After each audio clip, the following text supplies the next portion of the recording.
Hello বন্ধুরা, ছায়া daily ব্লগে সবাইকে স্বাগত জানালাম। আজকের তো সকাল থেকে আজকে শুরু করিনি, অনেক বেলাতেই ব্লগটা শুরু করছি। শরীরটা ভালো না তো, ইচ্ছে করছিল না, তা ভাবলাম যে একটুখানি ব্লগটা শুরু করি।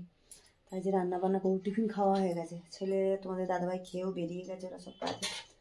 আর রান্না করব, জোগাড় করে নিয়েছি। আজকের করব লাউ বানাবো, লাউ চিংড়ি করবো। এই যে লাউ কেটে নিয়েছি একদম ঝিরিঝিরি করে। লাউ চিংড়ি করবো, চিংড়ি মাছও আছে, কিছু নুন হলুদ মাখাইনি, মাখাবো সব কিছু। আর তার সাথে করবো লাউ চিংড়ির সাথে করবো দাদাভাই পাবদা মাছ নিয়ে এসছে। পাবদা মাছগুলো বেশ বড় বড় সাইজের। এই যে পাবদা মাছ নিয়ে এসছে। পাবদা মাছের পাতলা কালো জিরে দিয়ে টমেটো ধনে পাতা দিয়ে করবো পাতলা ঝোল একটা। আর লাউ চিংড়ি করবো। চলো এগুলো কিন্তু নুন হলুদ মাখিয়ে নিই, আর ওদিকে আগে কড়াটা জ্বালিয়ে দিই, দিয়ে আর বসিয়ে দিই। রান্নাটা বেলাও হয়েছে, শীতের দিনের বেলা তো দেখতে দেখতে না দিয়ে এত বেলা হয়ে যায়, বোঝা যায় না। সকাল থেকে উঠি, মেয়ে স্কুলে যায়, 7:30 পৌনে 8টা মেয়ে বেরিয়ে যায়। সকালবেলা উঠে রেডি করানো, টিফিন খাওয়া করে দেওয়া, খেয়ে যাবে, দুধ কমপ্লেক্স খেয়ে যায়, সেগুলো সব গুছিয়ে দেওয়া। তো কিন্তু একা হাতে তো পেরে উঠি না, দেরি হয়ে যায় খুব।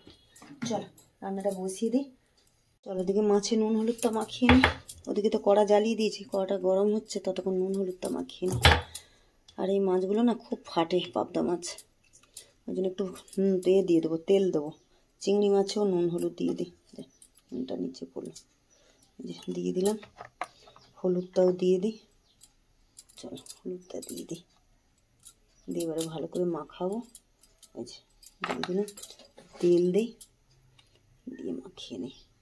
তেলটা দিলে ফাটবে না, তেলটা ঢালতে হবে।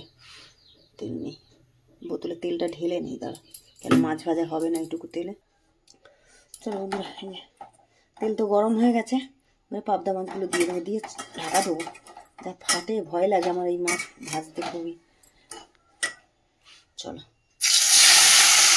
দিলাম, একটু চাপা দিয়ে দিই, ফটফট ভাজা।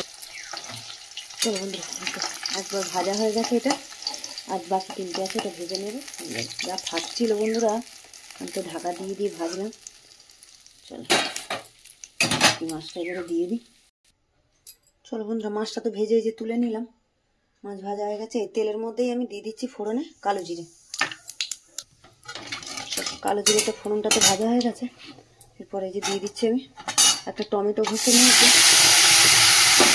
আর দিয়েছি নুন হলুদ, একটু জিরের গুঁড়ো দিয়েছি, আর কাঁচা লঙ্কা কটা দিয়েছি। চলো মশলাটা কষিয়ে নিই, তারপরে জল দেবো আর ধনে পাতা দেবো। এটা পাতলা কী বলে, পাবদা মাছের পাতলা ঝোলে তো আর কিছু লাগে না। একটু জিরের গুঁড়ো, নুন হলুদ আর কাঁচা লঙ্কা কালো জিরে দিয়ে হয়ে যায়। চলো বন্ধুরা, মাছটা তো বলছি, মশলাটা তো ভালো করে কষিয়ে নিলাম, তেলও ছেড়ে গেছে। এবারে জল দিয়ে দেবো, জল দিয়ে দিচ্ছি। পাতলা ঝোল হবে তো একটু জলটা বেশি করে দিলাম। আর ঝোলটা ফুটে তারপরে মাছ দেবো, ধনে পাতা দেবো, ব্যাস মাছের ঝোল আমার। চলো বন্ধুরা, ঝোলে তো ভালো করে জাল উঠে গেছে, এবারে মাছটা দিয়ে দেবো। মাছটা দিয়ে একটু 2-3 মিনিট আর একটু ফুটিয়ে নেবো, নিয়ে ধনে পাতা দিয়ে নামাবো। চলো মাছটা দিয়ে দিই, মাছটা দিয়ে দিলাম, দিয়ে 2-3 মিনিট ফুটিয়ে নিয়ে ধনে পাতা দেবো। চলো চলো মাছের ঝোল তো হয়ে গেছে, এই যে ধনে পাতা দিয়ে আর বন্ধ করে দেবো। চলো এটা নামিয়ে দিয়ে লাউ চিংড়িটা বসাবো। চলো বন্ধুরা, কড়া ধুয়ে তো বসিয়ে দিয়েছি, চিংড়ি মাছটা আগে ভেজে নিই।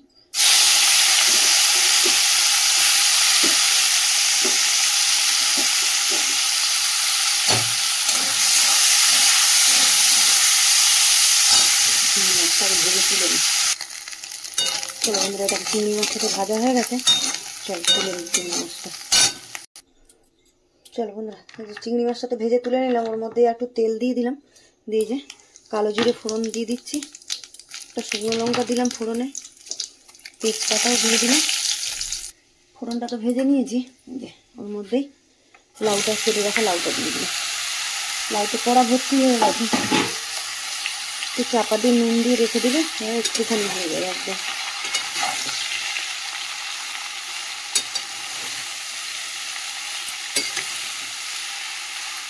চলো নুন হলুদ দিয়ে চাপা দিয়ে দেবো, কমে যাবে। চলো বন্ধুরা, দেখো লাউ তো কমে আর জল বেরিয়ে গেছে কত, চলো আমি নুন দিয়ে দিই একবার, যে পরিমাণ মতো নুন দিয়ে দিচ্ছি, হলুদও দিয়ে দেবো। এতে মশলা তো সেরকম কিছু দেবো না, একটু জিরের গুঁড়ো দেবো, খালি একটু টমেটো কাঁচা লঙ্কা দেবো, ব্যাস।